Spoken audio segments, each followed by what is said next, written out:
Hey, you there? Have you ever went? Hey, you there? Have you ever wondered why toilets exist? Well, you in for a shock because today we will be reacting to a brief history of toilets. You know what I'm trying to say? You, it's very, very important that we know the brief toilets of toilets, because we need to know the ways that they were made, the type of science, the scientifics behind it, the technology behind it, the canon behind it, the particles behind, the atoms behind it. So today you're in for a shock. We're gonna be seeing how they were made. Yeah, furthermore, yeah. Let's go. Let's go. You guys should see it right now, right? Literally right now. Bah! Let's get into the video. Let's go. We're finna see.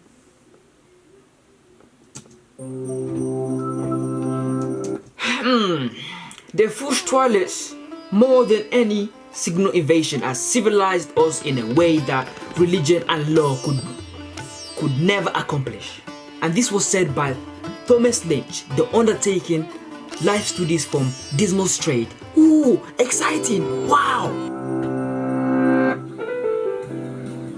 On sunny days, the Roman citizens of Ostia could be found on a long stone bench near the Forum.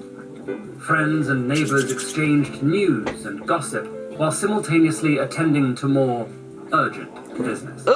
These public latrines could what you doing? 20 Romans at a time. I don't want to see that. Leaving waste in water conduits below.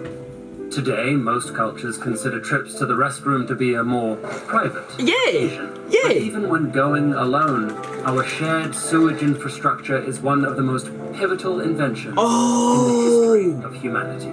While many ancient religious texts contain instructions for keeping waste away from drinking water and campsites, waste management took a more familiar shape as early as 3000 BCE. Ancient Mesopotamian settlements often had clay structures made for squatting. Yeah. Back in my days, I'm being serious, guys. I'm being serious with you guys. In Africa, bro, we used to have something like that, similar.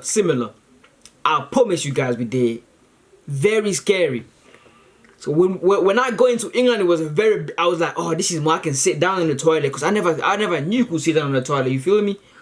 Yeah, let's go. The most private room of the house. Yeah, true. These were connected to pipes which used running water to move waste into street canals and cesspits. Water infrastructure like this flourished in the Bronze Age, and in some parts of the Indus Valley, nearly every house had a toilet connected to a city-wide sewage system. I know you didn't know that. Palaces even offered a manual flushing option. Nah.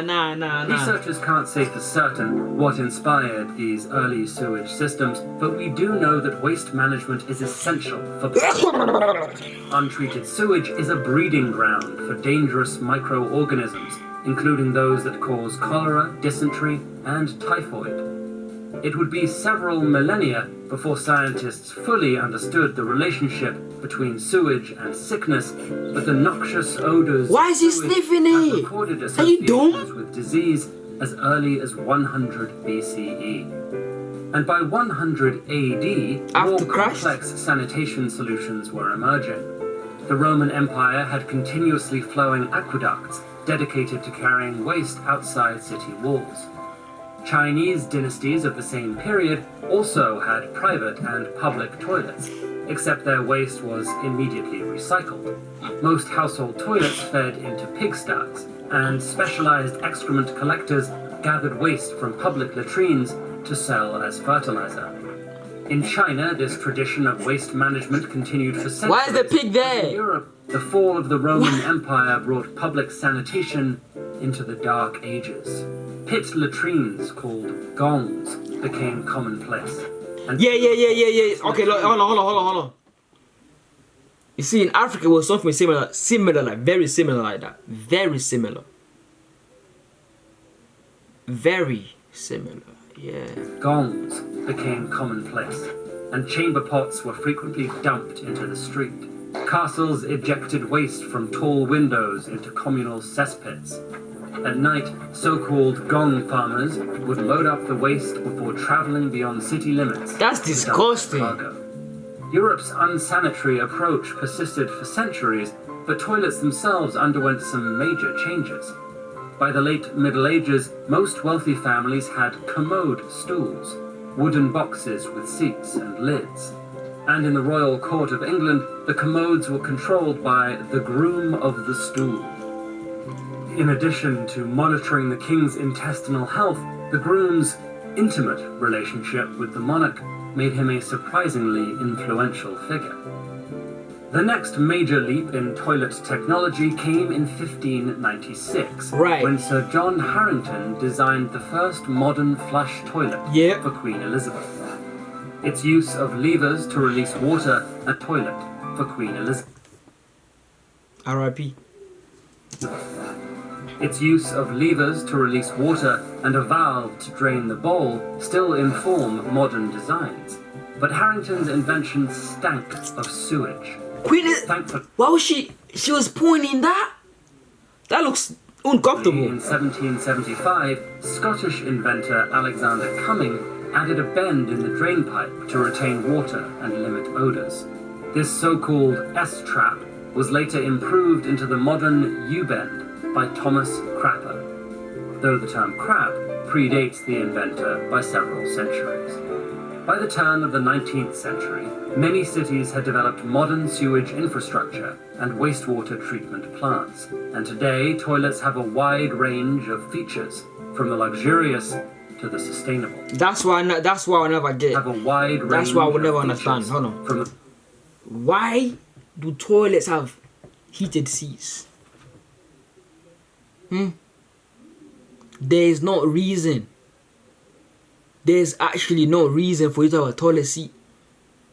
Heated seat, I mean. Like a built-in budget, I get that. You know, you can just wash your in and just move on, but like. Oh, real question, hold on. Do you guys wipe or wash? There's a right answer to this. If you guys answer the wrong answer, I don't know you guys. Hey. Curious to the sustainable. That's the one I use. But roughly 2 billion people still don't have their own toilets at home. And another 2.2 billion don't have facilities that properly manage their waste. We do. Putting these communities at risk of numerous diseases. To solve this problem, we'll need to invent new sanitation technologies and address the behavioral, financial, and political issues that produce inequity throughout the sanitation pipeline. Damn, bro. So, Move! Hey, you there again? That just opened my eyes. It just made me realize that we should be blessed that we have toilets. We should be happy that we have toilets. We should be happy that we are able to hold. Okay, bye.